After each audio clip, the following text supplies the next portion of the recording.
In honor of Women's History Month, I rise today to honor the first American-born woman to win a Nobel Prize for Science and only the second woman to win the Nobel Prize in Medicine, Rosalyn Yalow. What a remarkable woman, and we still use her techniques today in medicine extensively. Born in 1921, she graduated from high school at age 15. With no money for college, she relied upon her overwhelming desire to become a scientist, a desire that was helped along by good grades, which won her free tuition and a coveted spot studying physics at Hunter College. Her passion was ignited for nuclear physics after hearing Enrico Fermi give a presentation on newly discovered nuclear fission. But when it came to graduate school, good grades were not enough, and none of the best schools would provide financial assistance to a woman.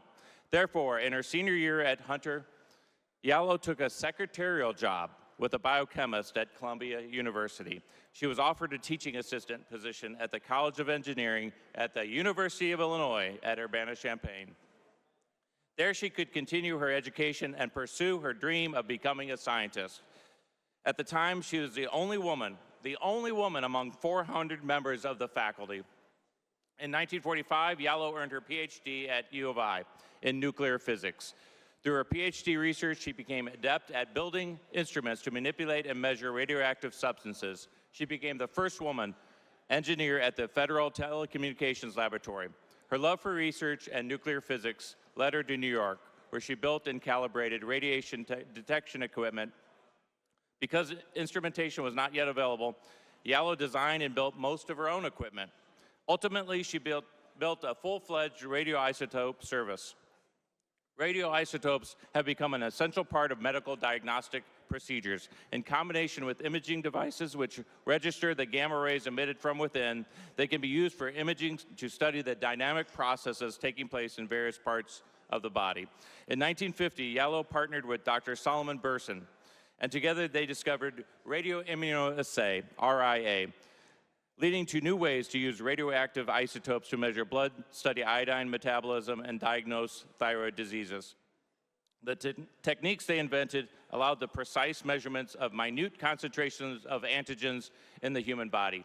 Diabetics no longer had to give 100 cc's of blood, that's about a cup of blood, that's a lot of blood, for testing because RIA only needed 1 cc for an accurate reading. RIA could detect every human hormone as well as nearly every biological molecule. By 1970, RIA had been widely adopted and had revolutionized endocrinology. Today it is used by blood banks and to screen for hepatitis, cancer, ulcers, and more.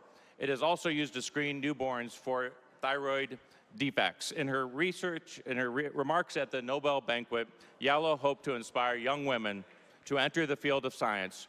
We must believe in ourselves, or no one else will believe in us. We must match our aspirations with competence, courage, and determination to succeed.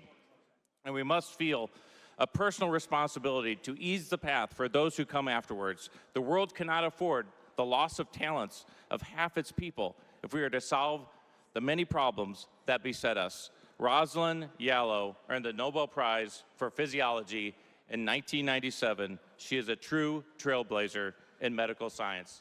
Thank you, Madam Speaker.